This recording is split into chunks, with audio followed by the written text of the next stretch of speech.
నమస్కారం. నేను మీ నిజం సుభాష్ చంద్రబోస్. వెల్కమ్ టు నిజం మీడియా. మన నిజం మీడియాలో ప్రసారం అయ్యేటువంటి నిజం నిర్ధారణ కార్యక్రమానికి స్వాగతం. ఈరోజు నిజ నిర్ధారణలో భాగంగా తెలంగాణ వేదికగా 30 ఏండ్లు ఎస్సీ వర్గీకరణ అని ఈ సమస్యకు ఒక పరిష్కారం కనబడుతూ ఉంటే చాలామంది మాదిగలు ఆనందంతో సంతోషంతో ఉన్నారు. కానీ కొన్ని మాదిగ కుటుంబాలు మాత్రం ఈ కుటుంబాలు కూడా ఆషామాషా కుటుంబాలు కాదు, మాదిగల కోసం ఆ కుటుంబాలు చేసినటువంటి త్యాగాలు ఈ భూప్రపంచం మీద ఎవరు చేయలే. ఆ కుటుంబాలు మాత్రం కొంత బాధపడుతున్నాయి, కొంత ఆవేదనకు గురవుతున్నాయి. అసలు ఎవరు ఈ కుటుంబాలు, ఎందుకు వాళ్ళు బాధపడుతున్నారనేది ఈ వీడియోలో మనం కూలంకుషంగా చర్చించుకునేటువంటి ప్రయత్నం చేద్దాం. ఎవరి అయ్యా ఆ కుటుంబాలంటే ఎస్సీ వర్గీకరణ కోసం ప్రాణాలను తృణప్రాయంగా వదిలేసినటువంటి అమరవీరుల యొక్క కుటుంబాలు. కారణాలేంటి, అసలు ఎవరు అమరులయ్యారు, ఎందుకు అమరులయ్యారు, ఎప్పుడు అమరులయ్యారు, అమరులు అవటానికి గల కారణాలేంటి, ఈ అమరులైనటువంటి కుటుంబాలని ఉద్యమ నాయకులు ఏ విధంగా ఆదుకున్నారు, ప్రభుత్వం ఏ విధంగా ఆదుకుంది, ప్రభుత్వం ఏ విధంగా ఆదుకోవాలి, ఉద్యమ నాయకులు ఏ విధంగా ఆదుకోవాలనేది పూర్తిగా ఒక వివరాలతో కూడినటువంటి వీడియోని మనం చేసేటువంటి ప్రయత్నం చేద్దాం. ఇక వీడియోలోకి వెళ్ళబోయే ముందు నిజం మీడియాకి స్క్రీన్ అనేది చాలా అవసరం కాబట్టి, స్క్రీన్ లేకుండా మీడియా రన్ చేయడం అనేది చాలా కష్టం కాబట్టి, నిజం మీడియాని నిజాయితీగా అభిమానించేటోళ్ళు, నిజాయితీగా గౌరవించేటోళ్ళు, నిజాన్ని మనోడు నిర్భయంగా చెప్తున్నాడు, ఈ నిజం అనేది 10 మందికి తెలియాలి, ప్రజలు చైతన్యం అవ్వాలి అని కోరుకునేటోళ్ళు, ఆశించే వాళ్ళు మాత్రమే కింద నా నెంబర్ డిస్ప్లే అవుతుంది. నా నెంబర్కి ఫోన్పే ద్వారా కానీ గూగుల్ పే ద్వారా కానీ మీరు అందించాలనుకున్నటువంటి ఆర్థిక సహకారాన్ని అందించండి. తెలంగాణ ప్రభుత్వం ఎస్సీ వర్గీకరణ తీర్మానాన్ని ప్రవేశపెట్టిన తరువాత ఎంఆర్పిఎస్లో గతంలో మందకృష్ణ మాదిగ గారితో పనిచేసి ఇప్పుడు ఆయనకంటూ ఒక సొంత సంఘాన్ని పెట్టుకొని నడుపుతున్నటువంటి వంగపల్లి శ్రీను గారు, సురేంద్ర మాదిగ గారు ఇంటికెళ్ళి వాళ్ళ తల్లిదండ్రుల యొక్క పాదాలని పాలతో కడిగినట్టుగా మనం చూసాం. ధన్యవాదాలు ఆయనకి. ఖచ్చితంగా అమరులను గుర్తుపెట్టుకొని వాళ్ళ ఇంటికి వెళ్ళి మరి వాళ్ళకి ఆ విధంగా గౌరవం ఇచ్చినందుకు వాళ్ళకి ఏదైనా సహకారం అందించారని కూడా మేము అనుకుంటున్నాము, అందించకపోతే అందించాలని కోరుకుంటున్నాం. ఈ అంశం పట్ల ఆయన ఖచ్చితంగా మా నిజం మీడియా ధన్యవాదాలు తెలియజేస్తుంది. తర్వాత ఎంఆర్పిఎస్ ఈదుమూడ్ అనే గ్రామంలో పుట్టిందని అందరికీ తెలిసినటువంటి అంశమే. ఆ గ్రామానికి సంబంధించిన వ్యవస్థాపకుల్లో ఒకరైనటువంటి బ్రహ్మయ్య మాదిగ గారు తెలంగాణ వేదికగా ప్రెస్ మీట్ పెట్టి రేవంత్ రెడ్డి గారి యొక్క సర్కార్కి ఒక విజ్ఞప్తి చేశారు. అమరవీరులకు ఒక స్తూపాన్ని ఏర్పాటు చేయాలని, భూమిని కేటాయించాలని, ఇళ్ల స్థలాలు ఇవ్వాలని, అమరవీరుల యొక్క కుటుంబాలని గౌరవించాలని, వాళ్ళకి ఆర్థిక సహకారం అందించాలని చెప్పేసి ప్రెస్ మీట్ పెట్టారు. ఇది పెట్టిన తరువాత మందకృష్ణ మాదిగ గారు సీఎంని కలిసినటువంటి సందర్భంలో మందకృష్ణ మాదిగ గారు కూడా అమరవీరులను ఆదుకోవాలని, వాళ్ళకి ఇన్ని లక్షల రూపాయలు డబ్బులు ఇవ్వాలని చెప్పేసి, వాళ్ళకి ఇళ్ల స్థలాలు ఇవ్వాలని చెప్పేసి, ఇల్లు కట్టించాలని చెప్పేసి, అమరవీరుల స్తూపాన్ని ఏర్పాటు చేయాలని చెప్పేసి, అమరవీరుల్ని గౌరవించాలని చెప్పేసి ఒక లెటర్ ప్యాడ్ని రిలీజ్ చేశారు. ఆయన సీఎంతో కూడా మాట్లాడాను, సీఎంకి కూడా ఒక వినతపత్రం ఇచ్చానని చెప్తున్నాడు. ఆయనకు కూడా ధన్యవాదాలు. అయితే ఇక్కడ మీరు గమనించండి, అమరవీరుల యొక్క త్యాగాలని వేటితో కూడా మనం వెలకట్టలేము, వేటితో సరిపోల్చలేము. వాళ్ళు చేసినటువంటి త్యాగాల యొక్క రుణాన్ని మనం ఒక 100 జన్మలు ఎత్తినా కూడా తీర్చుకోలేం. ఈ సందర్భంగా గతంలో ఒకసారి మందకృష్ణ మాదిగ గారు మాట్లాడినటువంటి మాటలని, ఆ వ్యాఖ్యలని నేను మీకు గుర్తు చేసి అసలు ఎవరెవరు చనిపోయారు, ఏ విధంగా చనిపోయారు అనేటువంటి మాటల్ని మీకు తెలియజేసేటువంటి ప్రయత్నం చేస్తాను. చూడండి, ఒకసారి కృష్ణన్న మాట్లాడినటువంటి మాటల్ని, గతంలో మాట్లాడినటువంటి మాటల్ని మనం విందాం. చూడండి ఏం మాట్లాడుతున్నాడు కృష్ణ మాదిగన్న. కాంగ్రెస్ శ్రేణులందరూ తెలంగాణ రాష్ట్రం ఇచ్చింది సోనియా గాంధీ, ఓకే, ఇది కాంగ్రెస్ వాళ్ళ వాదన. ఇక తెలంగాణ తెచ్చింది కేసీఆర్, ఇది టిఆర్ఎస్ వాళ్ళ వాదన. ఇచ్చింది సోనియా గాంధీ, కాంగ్రెస్ అంటుంది, తెచ్చింది కేసీఆర్, టిఆర్ఎస్ అంటుంది. ఇక్కడ మీరు కూడా ఒక అంశాన్ని గుర్తుపెట్టుకోండి. ఎస్సీ వర్గీకరణ సమస్యను పరిష్కరించింది రేవంత్ రెడ్డి గారు. రేవంత్ రెడ్డి గారు మాదిగల యొక్క దేవుడు. రేవంత్ రెడ్డి గారు 30 సంవత్సరాలుగా ఎంఆర్పిఎస్ పోరాటం చేస్తుంటే, 30 సంవత్సరాలుగా మాదిగలు వివిధ సంఘాల రూపంలో పోరాటం చేస్తుంటే, ఎస్సీ వర్గీకరణ సమస్యను పరిష్కరించినటువంటి రేవంత్ రెడ్డి గారు దేవుడు అని చెప్పేసి కాంగ్రెస్ పార్టీలో ఉన్న మాదిగ సామాజిక వర్గానికి సంబంధించినటువంటి వ్యక్తులు మాట్లాడుతున్నారు. ఓకే, ఇక రెండోది, 30 ఏండ్లుగా అవిశ్రాంతంగా పోరాటం చేసి, ఎన్ని పదవులు వచ్చినా త్యాగం చేసి, తన జీవితాన్ని మొత్తం మాదిగ జాతి కోసం అంకితం చేసి ఎస్సీ వర్గీకరణ సాధించినటువంటి మందకృష్ణ మాదిగ గారు మాకు దేవుడు అని చెప్పేసి ఆయనకు సంబంధించినటువంటి ఎంఆర్పిఎస్ కార్యకర్తలు, నాయకులు మాట్లాడుతున్నారు. ఇది కూడా నిజమే. ఇక చూడండి, ఇంకా కృష్ణ ఏమంటున్నాడు చూడండి. ఇంకో దాన్ని జోడించారు. ఇచ్చిన సోనియా గాంధీ తెలంగాణ దేవత అనేమో కాంగ్రెస్ వాళ్ళు అంటారు, నిజమే అన్నారు. తెచ్చిన కేసీఆర్ ఏమో తెలంగాణకు జాతిపిత అని వీళ్ళు అంటాను. ఓకే. అప్పుడు నేనన్నా మరి సచిన వాళ్ళు ఏమవుతారో గది చెప్పండి అని చెప్పి నేను ముందుకు వచ్చాను. ఇప్పుడు నేనంటున్నా కృష్ణన్న మాటలే కృష్ణన్నకి నేను వడ్డిస్తున్నా. కృష్ణన్న మాటలే కృష్ణన్న మాటలతో కృష్ణన్నకు పాటు ఎంఆర్పిఎస్లో ఎదిగినటువంటి నాయకత్వానికి కాంగ్రెస్ పార్టీలో ఉన్న నాయకులకి నేను వడ్డిస్తున్నా. కృష్ణన్న చెప్పిన మాటలే. మరి ఇచ్చినోళ్ళు తెచ్చినోళ్ళు మీరు దేవుళ్ళు దేవతలైతే, ఇచ్చినోళ్ళు తెచ్చినోళ్ళు దేవుళ్ళు దేవతలైతే మరి సచ్చినోళ్ళ పరిస్థితి ఏందో చెప్పాలని చెప్పేసి నేను ఈ రోజున మిమ్మల్ని అడుగుతున్నా. కృష్ణన్ననే డైరెక్ట్గా అడుగుతున్నా, ప్రభుత్వాన్నే డైరెక్ట్గా అడుగుతున్నా, మిగతా ఉద్యమకారుల్లో ఎదిగినటువంటి నాయకత్వాన్ని కూడా నేను డైరెక్ట్గా అడుగుతున్నా. ఈ రోజున పర్టికులర్గా కృష్ణమాది గారిని అడుగుతున్నా. ఎందుకంటే ఆయన మాట్లాడినటువంటి మాటలే కాబట్టి దయచేసి కొంత విఘ్నతతోటి ఆలోచించండి, విఘ్నతతోటి ఈ మాటలు ఆలకించడానికి ప్రయత్నం చేయండి.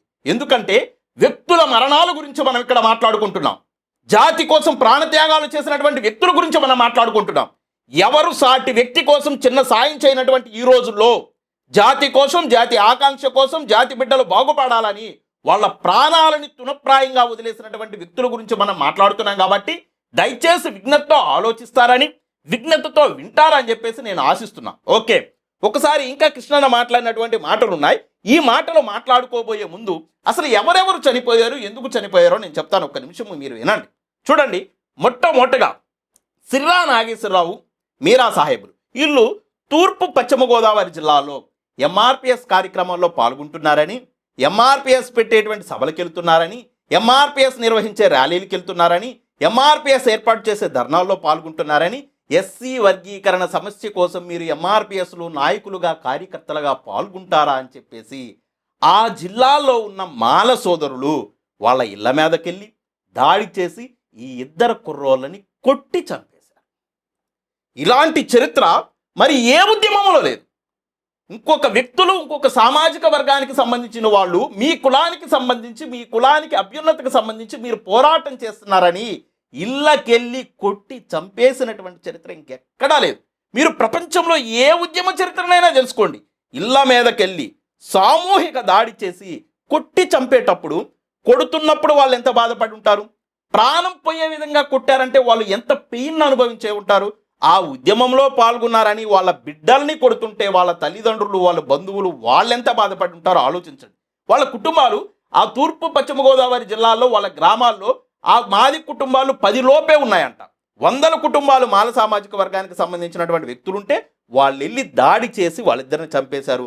మొట్టమొదటి ఎంఆర్పిఎస్లో జరిగినటువంటి మరణాలు ఈ రెండు, సిర్రా నాగేశ్వరరావు, మీరా సాహెబ్ గారు. వీళ్ళని మాల సామాజిక వర్గానికి సంబంధించినటువంటి కొంతమంది దుర్మార్గులు కొట్టి ప్రాణాలు తీసినట్టుగా మనకు అర్థమవుతుంది. వీళ్ళకి మనం ఏ విధంగా సాయం చేశాం, ఏ విధంగా సహకారాన్ని అందించాం, ఎంఆర్పిఎస్ ఉద్యమకారులు ఏ విధంగా సహకారాన్ని అందించారు, మందకృష్ణ మాదిగ గారు ఏ విధంగా సహకారాన్ని అందించారు, ప్రభుత్వం నుంచి ఏ విధమైనటువంటి సహకారాన్ని ఆ కుటుంబానికి అందించేలా నేను వాళ్ళ కోసం వెరిఫై చేస్తూ, వాళ్ళ గురించి విచారణ చేస్తూ, వాళ్ళ డీటెయిల్స్ కనుక్కునేటువంటి క్రమంలో ఆ జిల్లాలకి ఫోన్ చేసి ఆ జిల్లాల్లో ఉన్న దళిత నాయకులతో నేను మాట్లాడుతుంటే వాళ్ళు ఏం చేస్తున్నారన్నా, ఇప్పుడు వాళ్ళ కుటుంబాలు ఎలా ఉన్నాయన్నా, వాళ్ళ ఆర్థిక పరిస్థితులు ఎలా ఉన్నాయన్నా అని అడుగుతుంటే చాలామందికి వాళ్ళు ఎలా ఉన్నారని ఇన్ఫర్మేషన్ కూడా ఈరోజు తెలియనటువంటి పరిస్థితిలో ఉన్నారు.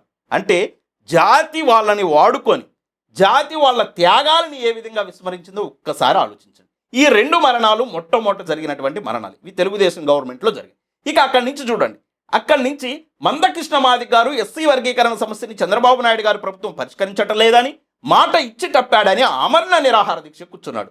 ఆమరణ నిరాహార దీక్ష కొద్ది రోజుల తర్వాత నాయకుడైన మందకృష్ణ మాదిగ గారి యొక్క ఆరోగ్యం క్షీణిస్తుంది, మా అన్న ఆరోగ్యం క్షీణిస్తుంది, మా అన్న ప్రాణాలు పోతాయేమో, మీరు వర్గీకరణ సమస్యని పరిష్కరించండి అని అనంతపురం జిల్లాలో మండల కేంద్రంగా ఒక మండల ఆఫీస్ ముందు ఒక వ్యక్తి పెట్రోలు పోసుకొని నిప్పంటించుకొని తగలబడి చనిపోయాడు. తెల్లబండ్ల రవి మాదిగ, అనంతపురం జిల్లాలో. ఏదన్నా ఒక చిన్నది నీళ్లు ఎలా ఉన్నాయని ఊరికి అట్లా చెయ్యి పెడితే గబక్కన కొంచెం వేడెక్కువైతేనే మనం ఎంత బాధపడిపోతాం, ఎంత నొప్పి వస్తుంది, ఎంత పెయిన్ వస్తుంది. ఏదన్నా ఒక చిన్న నిప్పురవ్వ మన ఒంటి మీద పడితే ఎంత విలవిలలాడిపోతాం. కానీ ఒక వ్యక్తి, ఆ వ్యక్తి ఒంటి మీద అతనే పెట్రోలు పోసుకొని అతనే నిప్పంటించుకొని చనిపోయాడంటే ఆ వ్యక్తికి జాతి పట్ల ఉన్న ప్రేమ, అభిమానం, గౌరవం, నా జాతి అభివృద్ధి చెందాలనే ఆకాంక్ష ఎంత గుండెల్లో మెండుగా ఉంటే ఆ పని చేస్తాం. ఒకసారి ఆలోచించండి. ఏదన్నా చిన్నది వేడి తగిలితేనే మనం ఓర్చుకోలేమే, ఉడుకుడుకు అన్నంలో చేతులు పెడితేనే మనం ఊదుకుంటామే. ఒక వ్యక్తి ఆ విధంగా ఆ స్థాయిలో ఆ ప్రేమ, ఆ జాతి పట్ల ఉన్న కమిట్మెంటు, నాయకుడి పట్ల ఉన్న కమిట్మెంటు, మందకృష్ణ మాదిగ గారికి ఏదో అయిపోతుంది, మా జాతి పెద్దన్నకి ఏదో అయిపోతుంది, మా నాయకుడికి ఏదో అయిపోతుంది, మా నాయకుడు అక్కడ అన్నం తినుకోకుండా నిరాహార దీక్షలో కూర్చున్నాడు, మా నాయకుడు ఆరోగ్యం క్షీణించకూడదు, మా నాయకుడికి ఏం జరగకూడదు, ఎస్సీ వర్గీకరణ సమస్య పరిష్కారం అవ్వాలి, నా జాతికి మేలు జరగాలని ఒంటి మీద నిట్ట నిలువున పెట్రోలు పోసుకొని తగలబడి చచ్చిపోయినటువంటి తెల్లబండ్ల రవి కుటుంబానికి, రవి మాదిగ గారి కుటుంబానికి, రవి మాదిగ అనే ఆ భగవంతుడు కుటుంబానికి ఈ రాష్ట్రాల్లో ఉన్న మాదిగ ప్రజలు కానీ, ఈ రాష్ట్రాల్లో ఉన్న ఎదిగిన ఎంఆర్పిఎస్ నాయకుడైన మందకృష్ణ మాదిగ గారు కానీ ఏం చేశారు, ప్రభుత్వాలతో ఏం చేయించారు నా ప్రశ్న. ఇక అక్కడ వరకు ఆంధ్రప్రదేశ్కు సంబంధించి తెలుగుదేశం గవర్నమెంట్లో జరిగినటువంటి మరణాలు అయితే, ఇక అక్కడి నుంచి కాంగ్రెస్ పార్టీ అధికారంలో ఉన్నప్పుడు, వైఎస్ రాజశేఖర రెడ్డి గారు ముఖ్యమంత్రిగా ఉన్నప్పుడు గాంధీ భవన్ ఘటన జరిగింది. ఇవన్నీ ఒక్కొక్క మరణం అనేది, మాదిగల యొక్క అమరవీరులు ఒక్కొక్క మరణం అనేది హృదయాలని కలిచివేసేటువంటి మరణం. గాంధీ భవన్ ఘటన చూడండి, ఒకవైపున సోనియా గాంధీ మీటింగ్ జరుగుతుంటే, ఆ మీటింగ్ జరుగుతున్నటువంటి సందర్భంలో ఎస్సీ వర్గీకరణ సమస్యను మీరు పరిష్కరించుకోకుండా తెలంగాణలో మీరు మీటింగు పెట్టుకుంటారా అని దామోదర మాదిగ, మహేష్ మాదిగ, సురేంద్ర మాదిగ అనే ముగ్గురు యువకులు గాంధీ భవన్కి పెట్రోల్ పోసి వాళ్ళు పెట్రోల్ పోసుకొని నిప్పంటించుకొని చనిపోయినటువంటి సందర్భం మీరు గమనించండి. ఒక ముగ్గురు యువకులు, ముగ్గురు చాకుల్లాంటి కుర్రోళ్ళు. సురేంద్ర మాదిగ అయితే 6 అడుగుల అజానుబాహుడు, చూస్తేనే మనిషిని చూస్తేనే ఒక రాజసం, ఒక రాజులాగా కనపడతారు. 6 అడుగులు ఉండబడినటువంటి ఆ వ్యక్తి, వాళ్ళందరూ ఆ గాంధీ భవన్లో పెట్రోల్ పోసి వాళ్ళు పెట్రోల్ పోసుకొని తగలబడి చనిపోతున్నటువంటి చివరి సందర్భాల్లో కూడా మందకృష్ణనే చాలాసార్లు చెప్తూ ఉంటాడు, చాలా ఇంటర్వ్యూల్లో చెప్పాడు, అన్నా నువ్వు ఏడవద్దే, కృష్ణన్న ఏడుతుంటే అన్నా నువ్వు ఏడవద్దే, మేము చనిపోతున్నామని మాకు తెలుస్తుందే, కానీ నువ్వు బాధపడొద్దే, మనకు వర్గీకరణ కావాలి, ఏబిసిడీలు పరిష్కారం అవ్వాలి, ఖచ్చితంగా దానికోసం నువ్వు పోరాటం చెయ్యే, దానికోసమే మేము ప్రాణాలు వదులుతున్నామే, మేము చనిపోతున్నామని మాకు అర్థమవుతుంది అన్నారంట ఆ బిడ్డలు. జాతి పట్ల ఎంత కమిట్మెంట్ అబ్బా, నాయకుడి పట్ల ఎంత కమిట్మెంట్ అబ్బా, జాతి మీద ఎంత ప్రేమ అబ్బా, ఎస్సీ వర్గీకరణ జరగాలని ఎంత ఆకాంక్ష అబ్బా, ఎంత ఆకాంక్ష, జాతి పట్ల ఎంత అభిమానం, ఎంత గౌరవం లేకపోతే ముగ్గురు వ్యక్తులు పెట్రోలు పోసుకొని తగలబడేటువంటి త్యాగాన్ని చేస్తారు. ఒకసారి ఆలోచించండి. నాయకుడి మీద చనిపోయేటువంటి చివరి క్షణాల్లో కూడా ఎంత నమ్మకం ఉంచారు, ఎంత గౌరవం ఉంచారు. అన్నా నువ్వు ఏడవద్దే, ఇతను చనిపోతున్నాడు, సురేంద్ర మాదిగ ఇతనేమో చనిపోతున్నాడు, చనిపోతున్న ఇతనికి నా తల్లిదండ్రులు ఎలా ఉన్నారో, నా తల్లిదండ్రులు ఏడుస్తున్నారేమో, నేను చనిపోతే నా తల్లిదండ్రులు బాధపడతారేమో అనేది వదిలేసి ఎదురుంగా కృష్ణన్న ఏడుస్తుంటే ఆ ఏడుపు వినపడి అన్నాడు, అన్నా నువ్వు ఏడవద్దే, మనకు వర్గీకరణ జరగాలి అంటే ఆ బిడ్డల్లో ఉండబడినటువంటి ఆత్మస్థైర్యం, జాతి పట్ల ఉన్న ప్రేమని ఒక్కసారి మీరు ఆలోచించండి.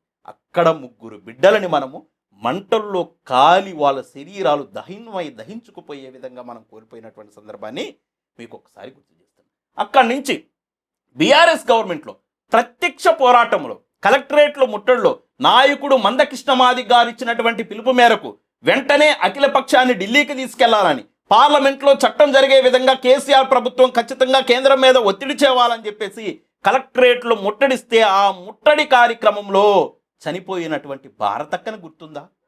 ప్రత్యక్ష పోరాటంలో ఒక మహిళా కార్యకర్త ఎంత అగ్రెసివ్గా వెళితే ఆమె చనిపోతుంది, ఎంత అగ్రెసివ్గా జాతి కోసం పోరాటం చేస్తే ఆమె చనిపోతుంది, ఎంత అగ్రెసివ్గా ఆమె జాతి కోసం పోరాటం చేసి ఈ రోజున మాదిగ బిడ్డలకు భవిష్యత్తు కావాలని చెప్పేసి ఒక ప్రాణాన్ని తృణప్రాయంగా వదిలేసింది భారతక్క. ఆ భారతక్క మనకు గుర్తుందా?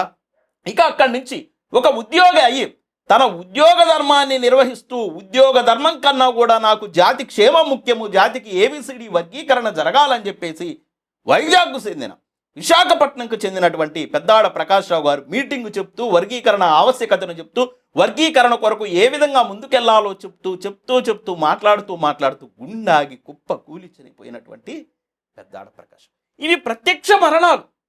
ప్రత్యక్షంగా వాళ్ళ ఉద్యమం కోసం కొంతమందిని కొట్టి చంపితే, కొంతమంది తగలబడి చనిపోతే, కొంతమంది ఉద్యమం చేస్తూ చనిపోతే, కొంతమంది ప్రసంగిస్తూ చనిపోయారు.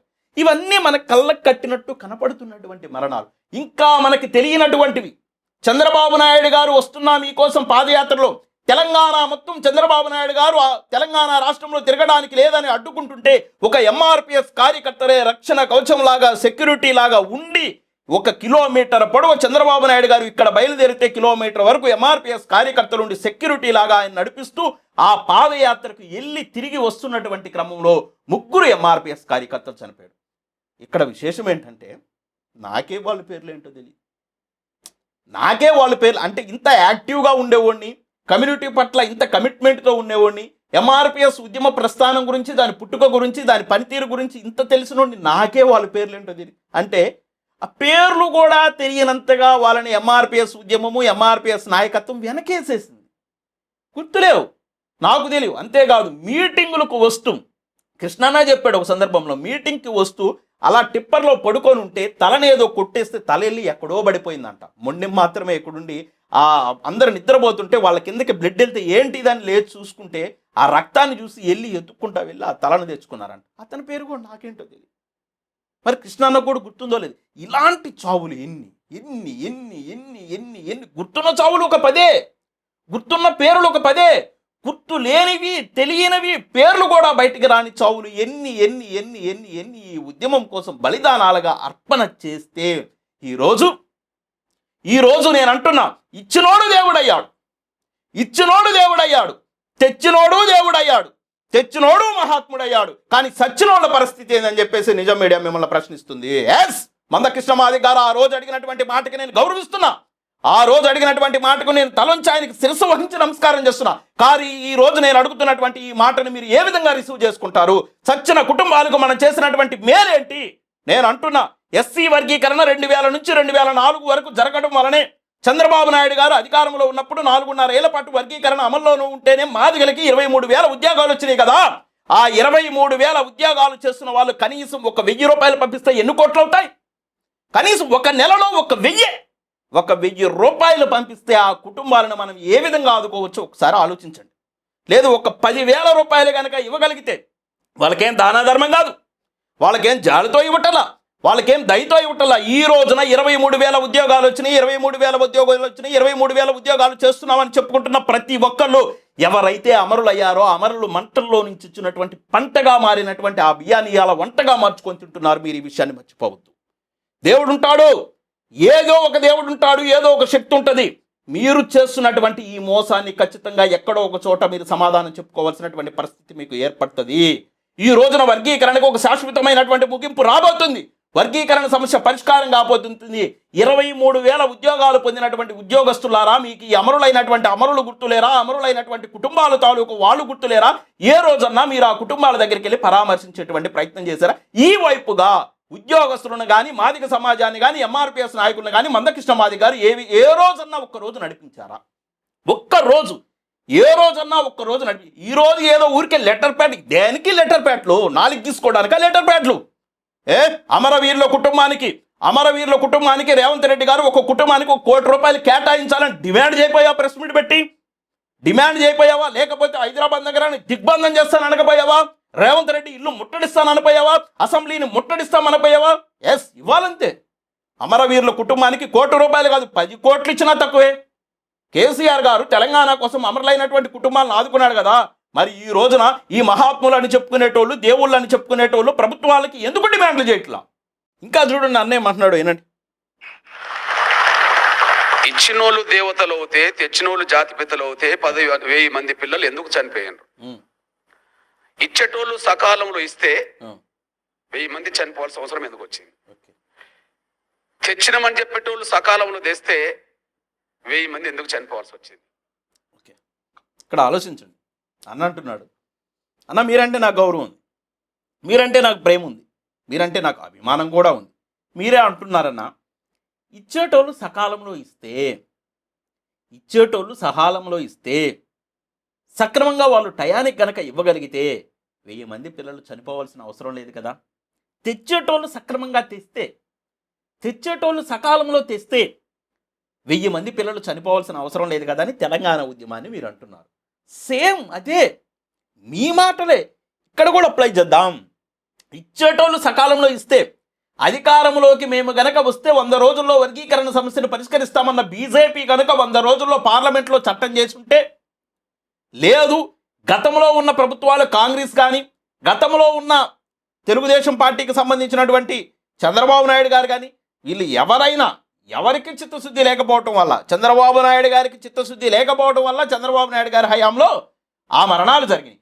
అక్కడి నుంచి మీరు చంద్రబాబు నాయుడు గారిని పక్కన పెట్టి వైఎస్ రాజశేఖర రెడ్డి దగ్గరికి వస్తే వైఎస్ రాజశేఖర రెడ్డికి కాంగ్రెస్ పార్టీకి చిత్తశుద్ధి లేకపోవడం వల్ల గాంధీ భవన్ కట్టడం జరిగింది. అక్కడి నుంచి బీజేపీకి చిత్తశుద్ధి లేకపోవడం వల్ల బీజేపీ అధికారంలో ఉన్నప్పుడు పార్లమెంటులో ఆ చట్టాన్ని చేయకపోవడం వల్ల భారతక్క పెద్దాడు ప్రకాష్ రావు గారు చనిపోయారు. అంటే అన్ని రాజకీయ పార్టీలు ఈ విధంగా మోసం చేశాయనేది కళ్ళకు కట్టినట్టుగా కనపడుతుంది. ఓకే, ఇచ్చేటోళ్ళకి చిత్తశుద్ధి లేదు, తెచ్చేట ఆయనకి ఏమైంది? మీరన్న మాటలే, నేను మిమ్మల్ని వాస్తవంగా అనాలనే ఉద్దేశం లేదు. మీరు తెలంగాణ ఉద్యమానికి సంబంధించి చేసినటువంటి వ్యాఖ్యల్ని నేను మీకు అన్వయిస్తున్నా. మీరు గనక సకాలంలో సక్రమంగా తెచ్చి ఉంటే కనీసం మా భారతక్కను మా ప్రకాష్ అన్న మిగిలేటోళ్ళు కదన్నా, వీళ్ళన్నా చనిపోకుండా ఉండేటోళ్ళు కదా. మరి వీళ్ళు కూడా చనిపోవడానికి కారణం ఏంటంటే బీజేపీ చట్టం చేయకపోవడమే కదా. అంటే ఇచ్చినోళ్ళు సక్రమంగా సమయానికి ఇవ్వలేదు, తెచ్చిన నాయకుడు కూడా సక్రమంగా సమయానికి తేలేదు. కానీ ఇచ్చినోళ్ళు దేవుళ్ళు అయ్యారు, తెచ్చినోళ్ళు మహాత్ములు అయ్యారు. కానీ సచ్చినోళ్ళ కుటుంబాలు మాత్రం అలాగే పడిపోయి ఇంకా మాదిగ పల్లెల్లో విలువ లేకుండా ఉండిపోయినాయి. కారణం ఏంటంటే గుర్తుపెట్టుకోండి, ఈ ఉద్యమానికి 30 ఏళ్ల ఉద్యమ ప్రస్థానానికి ఉద్యమ నాయకుడుగా నాయకత్వాన్ని వహిస్తున్నటువంటి మందకృష్ణ మాదిగ గారు మనం 1,00,000 డప్పుల కార్యక్రమాన్ని తీసుకున్నారు. ఒకసారి లెక్కేయండి, 1,00,000 డప్పుల కార్యక్రమాన్ని తీసుకున్నారు కదా. ఎక్కువ తీసుకోవద్దు, ఓన్లీ 1,00,000 తీసుకోండి. క్యాలిక్యులేటర్ వేసి మరీ చెప్దాం మనం. 1,00,000 డప్పులు అనుకోండి, 1,00,000 డప్పులు ఇంటూ ఒక 600 రేట్ వేసుకుందాం. 600 రేట్ వేసుకుంటే 6 కోట్లు అవుతున్నాయి. మరి 6 కోట్ల రూపాయలు డప్పులు కొనడానికి, ఇంకా డప్పులు కొనడానికి 6 కోట్ల రూపాయలు అయితే వెహికల్స్ కానీ ఆ సభ నిర్వహణకు కానీ మొత్తం ఖర్చు ఒక 10 కోట్ల రూపాయలు అవుతుంది. 10 కోట్ల రూపాయలు అవుతుంది కదా. మరి 10 కోట్ల రూపాయలని ఒక కార్యక్రమానికి, మీరు అనుకున్న కార్యక్రమానికి మీకు హైప్ తెచ్చుకోవడానికి మీరు లేదు వర్గీకరణ జరగడం కోసమే మీరు ఖర్చు పెట్టారు అనుకుందాం. ఒక కార్యక్రమం తీసుకొని ఒక 10 కోట్ల రూపాయలని నేను చెప్పా, ఉద్యోగస్తులు తలా 1000 2,000 ఇచ్చినా అవుతుంది, లేదు 10,000 ఇచ్చినా కూడా ఎన్ని కోట్లు అవుతాయి కదా మనం చెప్పేది కదా. 23,000 ఇంటూ 10,000 లెక్కేసుకోండి. 23,000 ఇంటూ 10,000 ఎన్ని కోట్లు అవుతాయి? ఒక్కొక్క కుటుంబానికి ఎన్ని కోట్లు చేయొచ్చు? కానీ ఎక్కడా కూడా ఉద్యమ నాయకత్వం ఎందుకో మందకృష్ణ మాదిగ గారు ఎందుకో ఆ వైపుగా ఆలోచించలేదు. నా ఆలోచన ఏంటంటే, ఈ ఎంఆర్పిఎస్ ఉద్యమంలో మాదిగ జాతి ప్రస్థానంలో మనం మాదిగా అని గర్వంగా చెప్పుకుంటున్నామన్నా, ఈ రోజున మాదిగలకు ఆత్మగౌరవం అనేది వచ్చిందన్నా, ఎస్సీ వర్గీకరణ రిజర్వేషన్ ఫలాలు మనం పొందుతున్నామన్నా, మందకృష్ణ మాదిగ గారో ఇంకొక నాయకుడో వీళ్ళ త్యాగాల కన్నా ఎంఆర్పిఎస్ ఉద్యమంలో ప్రాణాలు తృణప్రాయంగా వదిలినటువంటి అమరవీరుల యొక్క త్యాగాలు 100,000 కోటి రెట్లు గొప్పవి. మందకృష్ణ అన్న ఏముందన్నా, మందకృష్ణ అన్న బండ కొట్టేటోడు, కానీ ఈరోజు భారతదేశానికి నాయకుడు అయ్యాడు ఎంఆర్పిఎస్ ఉద్యమం ద్వారా. కానీ సురేంద్ర అన్న కుటుంబం పరిస్థితి ఏంది? దామోదర్ అన్న కుటుంబం పరిస్థితి ఏంది? మహేష్ మాది కుటుంబం పరిస్థితి ఏంది? భారతక్క కుటుంబం పరిస్థితి ఏంది? పెద్దాడ ప్రకాష్ రావు గారి కుటుంబం పరిస్థితి ఏంది? సిర్రా నాగేశ్వరరావు గారి కుటుంబం పరిస్థితి ఏంది? ఏంటివి? మీరా సాహెబ్ గారి కుటుంబం పరిస్థితి ఏంది? తెల్లబండ్ల రవి మాదిగ గారి యొక్క కుటుంబం పరిస్థితి ఏంది? వీళ్ళందరి కుటుంబం పరిస్థితులు ఏ విధంగా ఉన్నాయి? ఒక్కసారి లుక్ అట్ మాదిగ కమ్యూనిటీ మొత్తం ఆలోచించండి. ఒక్కసారి ఆ కుటుంబాల వైపు చూడండి. ఆ కుటుంబాలు వాళ్ళకి ఎవ్వరు దానాలు ధర్మాలు ఇవ్వాల్సిన, దేవుడికి ఏ విధంగానైతే మనం ఇస్తామో, దేవుడికి ఏ విధంగా అయితే కానుకిస్తామో, దేవుళ్ళు కన్నా మన జీవితాల్లో, మాదిగల జీవితాల్లో, ఉపకులాల జీవితాల్లో ఈ అమరులైనటువంటి కుటుంబాల వాళ్ళు ఎక్కువ. గుర్తుపెట్టుకోండి, దేవుళ్ళు కన్నా ఈ కుటుంబాలు మనకి ఎక్కువ. దయచేసి ఒకసారి మీరు ఆలోచించండి. మనం ఈ రోజున ఇంత సుభిక్షంగా ఉన్నామంటే, మనం మాదిగాని గర్వంగా చెప్పుకుంటున్నామంటే, ఎస్సీ వర్గీకరణ ఫలాలు మనకు అందుతున్నాయంటే ఈ అమరవీరుల యొక్క త్యాగాల ఫలితము. ఆ త్యాగాల ఫలితాన్ని ఖచ్చితంగా మందకృష్ణ మాదిగ గారు గుర్తించాలి. దానికి అనుబంధంగా మీరు కార్యాచరణ తీసుకోవాలి. ఆ కుటుంబాలు, ఒక మాదిగ పల్లె ఉందంటే సురేంద్ర అన్నోళ్ళ మాదిగ పల్లె ఉందంటే ఆ మాదిగ పల్లెలో సురేంద్ర అన్నోళ్ళ అమ్మ వాళ్ళు ఉంటున్న ఇళ్ళ కన్నా ఏ ఇల్లు గొప్పగా ఉంటాక వీళ్ళే అంతే. ఎందుకంటే 2 రాష్ట్రాలకు భిక్ష పెట్టినటువంటి వ్యక్తులు. నేను ఒక్క సురేంద్ర అన్న గురించి చెప్తున్నా, టోటల్ అమరులైనటువంటి కుటుంబాల గురించి చెప్తున్నా. ఆ మాదిగ పల్లెలో ఇల్లు అనేది ఉందంటే సురేంద్ర అన్నోళ్ళ ఇల్లే గొప్పగా ఉండాలి. అలాంటి ఇల్లులోనే వాళ్ళ తల్లిదండ్రులు ఉండాలంతే. వాళ్ళ కుటుంబాలు అన్ని కుటుంబాల కన్నా, ఆ మాదిగ పల్లెలో ఉన్న అన్ని కుటుంబాల కన్నా గొప్పగా బతకాలి. మనం తలుచుకుంటే ఇది చిన్న అంశం. 23,000 మంది ఉద్యోగాలు తలా 10,000 వేసుకోండి, ఎన్నేసి కోట్లు వచ్చో తెలుసా ఒక్కొక్క కుటుంబానికి. ఆ వైపుగా ప్రయాణం చేయాలి, ఆ వైపుగా నిర్ణయాలు తీసుకోవాలి. మందకృష్ణ మాదిగ గారు ఆ వైపుగా ఆలోచించాలి. అదేవిధంగా ప్రభుత్వాలకు కూడా డిమాండ్లు పెట్టాలి. మా నిజం మీడియా కూడా ప్రభుత్వానికి ఖచ్చితంగా డిమాండ్ పెడుతుంది. 1 కోటి రూపాయలు ఇవ్వాలి. 10 లక్షలు 20 లక్షలు కాదు. తెలంగాణ సాధించి అమరులైన వాళ్ళు అంటే వాళ్ళు ఒక 1000 మంది ఉన్నారు కాబట్టి వాళ్ళకి 10 లక్షలు ఏమో కేసీఆర్ గారు ఇచ్చారు. కానీ ఇక్కడ పట్టుమంది 10 మందే కనిపిస్తున్నారు, కనిపించేటోళ్ళు 10 మందే కనిపిస్తున్నారు. ఇప్పుడు పర్టికులర్గా తెలంగాణ రాష్ట్రానికే ఇవ్వండి, మీరు ఒక్కొక్క కుటుంబానికి ₹1 కోటి ఇవ్వాలి, వాళ్ళని గౌరవించాలి, వాళ్ళకు ఒక స్తూపాన్ని ఏర్పాటు చేయాలి, హైదరాబాదు నగరంలో వాళ్ళకి స్థలాన్ని కేటాయించి వాళ్ళ కోసం ఒక మ్యూజియాన్ని ఏర్పాటు చేయాలి. నేను మళ్ళీ చెప్తున్నా, నా వ్యాఖ్యలు కొంతమందికి నచ్చపోవచ్చు, నా వ్యాఖ్యలు కొంతమంది ఈయన మందకృష్ణ మాదిగ గారిని విమర్శిస్తున్నాడు అనుకోవచ్చు. No no no no no no no Mandakrishna Madiga గారిని విమర్శించారని మీరు అనుకున్నా, ఆయన మీద ఈయనకేదో కక్ష ఉందని మీరు అనుకున్నా, నేను నిజాన్నే చెప్తా. ఎందుకంటే వాళ్ళ త్యాగాలు ఎలాంటివండి, వాళ్ళు చేసిన ఎవరిస్తారండి ప్రాణం అంటే ఊరుకుందా? ఎవరిచ్చాడు ప్రాణాన్ని? ఇచ్చారు జాతి బిడ్డలు. ఆ ఇచ్చిన బిడ్డలని గౌరవించడం, గుర్తించడం అనేది మన కర్తవ్యం. కాబట్టి నేను చెప్తున్నా, నాకు గనక నా నిజం మీడియా గనక వాళ్ళని ఆదుకునేటువంటి స్థాయిలో గనక ఉండుంటే ఈరోజు నేనే ఇండివిజువల్గా ఒక కుటుంబానికి ₹1 లక్ష నేను తీసుకెళ్ళి ఇచ్చేటోళ్ళని. కానీ ఆ రోజు రావాలని కోరుకుంటున్నా.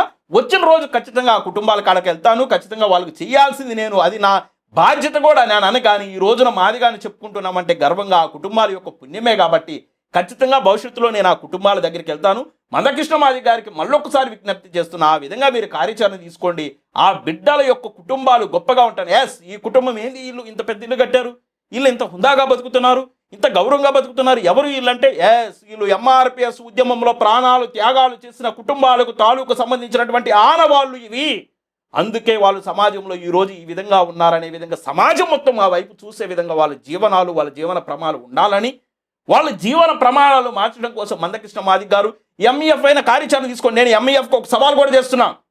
23,000 ఉద్యోగాలు ఎస్సీ వర్గీకరణ జరిగిన సమయంలో వచ్చింది కదా, మీరు 23,000 మంది ఒక్కొక్కళ్ళు ఒక 10,000గా తీసుకొని, ఒక్కొక్క ఉద్యోగ దగ్గర నుంచి ఒక్కొక్క 10,000గా తీసుకొని మీరు ఒక టీమ్గా ఏర్పడి ఆ కుటుంబాల దగ్గరికి వెళ్ళడానికి చేయండి. నా కుటుంబంలో రిజర్వేషన్లు వాడుకొని ఉద్యోగం తెచ్చుకున్న వాళ్ళు ఎవరు లేరు, నా కుటుంబంలో రిజర్వేషన్లు వాడుకొని ఉద్యోగం తెచ్చుకున్న వాళ్ళు ఎవరు లేరు. మా నాన్న ఒక సాధారణ రైతుగా ఆయన వ్యవసాయం చేసుకుంటూ సంపాదించినటువంటి డబ్బుల్లో నుంచి ఆయన పేరు మీద ఒక ఉద్యోగస్తుడు ఒక 10,000 ఇస్తే నా కుటుంబం నుంచి, మా నాన్న దగ్గర నుంచి నేను ఒక 10,000 ఇప్పిస్తాను. ఖచ్చితంగా మీరు ఒక టీమ్గా ఏర్పడండి. ఆ కుటుంబాలకి ₹1,00,00,000 రూపంలో మనము వాళ్ళకి ఇచ్చేటువంటి బాధ్యత మంది, ఆ రుణం తీర్చుకునే బాధ్యత మనది. కనీసం వాళ్ళకి ఆ విధంగానైనా మనం ఇస్తే, దీన్ని రుణమనము వాళ్ళకి సాయమని నేను అనను. అంటే మనకన్నా హీనులు, నీచులు, దుర్మార్గులు ఇంకొకరు ఉండరు. కాబట్టి వాళ్ళకి ఇవ్వాల్సినటువంటి బాధ్యత కనీసం ఆ విధంగానన్నా మనము ఇస్తే, మనం చేసుకున్న దానిలో కంతన్నా మనకి అది మనం పొందినటువంటి ఇంత పొందాము, కనీసం కొంతన్న కృతజ్ఞత తీర్చుకున్న వాళ్ళం అవుతాము. ఇసుమంత కృతజ్ఞత అన్న తీర్చుకున్న వాళ్ళం అవుతాం. ఒక కుటుంబానికి ₹2-3 కోట్ల ఎంఆర్పిఎస్ ఉద్యమం పక్షాన ఇవ్వాలి, జాతి పక్షాన్ని ఇవ్వాలి. ప్రభుత్వం కూడా ఖచ్చితంగా ₹1,00,00,000 తగ్గకుండా ఆ కుటుంబాలకు ప్రకటించాలని చెప్పేసి మా నిజం మీడియా డిమాండ్ చేస్తూ, మా నిజం మీడియా మరొకసారి చెప్తుంది, ఇచ్చిన వాళ్ళే ఏమన్నా అనుకోండి, మీరు తెచ్చిన వాళ్ళే ఏమన్నా అనుకోండి, కానీ వర్గీకరణ ఈ రోజు వచ్చిందంటే మాదిగలు సమాజంలో సగర్వంగా తలెత్తుకొని మేము మాదిగలమని చెప్పుకుంటున్నామంటే, మాదిగలు ఇన్ని ఉద్యమాలు నడిపారంటే ఒక్కొక్క మరణం ఎంఆర్పిఎస్ ఉద్యమానికి, ఎంఆర్పిఎస్ నాయకత్వానికి హైప్ తెస్తూ ఎంఆర్పిఎస్ ఉద్యమాన్ని ఈ రోజున ప్రపంచమే గుర్తించే స్థాయిలోకి వచ్చిందంటే, ఈ రోజు ఎంఆర్పిఎస్లో జరిగినటువంటి మరణాలు, అమరులైనటువంటి కుటుంబాల యొక్క త్యాగాల ఫలితమే ఈ రోజున మాదిగ జాతి ఈ విధంగా సుభిక్షంగా ఉందని గుర్తిస్తూ, మా నిజం మీడియా ఈ ఎస్సీ వర్గీకరణ క్రెడిట్ని కానీ, ఈ మాదిగల యొక్క చైతన్యమైన క్రెడిట్ని కానీ, ఈ రోజున మాదిగా అని చెప్పుకుంటున్నటువంటి సగౌరవంగా వచ్చినటువంటి ఈ కీర్తిని కానీ, మందకృష్ణ మాదిగ గారికి వచ్చిన పద్మశ్రీ అవార్డుని కానీ, ఎంఆర్పిఎస్ చేసినటువంటి పోరాటాలు ఫలితంగా వచ్చినటువంటి అనుభవిస్తున్నటువంటి ఆ సిరులు, సంపదలు అన్నీ కూడా అమరులు త్యాగాల యొక్క కుటుంబాల యొక్క భిక్షేనని మరొకసారి నిజాన్ని నిర్ధారిస్తూ, మా నిజం మీడియా ఎప్పుడైనా ఏ సందర్భంలోనైనా ఏ నాయకుడు ఏం చేసినా కానీ నిజాయితీగా ప్రశ్నిస్తామని చెప్పేసి, మీరు మంచి చేస్తే మంచి అని చెప్తామని చెప్పేసి, చెడు చేస్తే చెడు అని చెప్తామని చెప్పేసి, మా నిజం మీడియా ఏ సందర్భంలో కూడా ఎవరికి అనుకూలంగా పనిచేయదు, అలా అని చెప్పేసి ఎవరికి వ్యతిరేకంగా కూడా పనిచేయదు. కాబట్టి మా వీడియోస్ కనుక మీకు నచ్చితే లైక్ చేయండి, షేర్ చేయండి, మన ఛానల్ సబ్స్క్రైబ్ చేసుకోండి.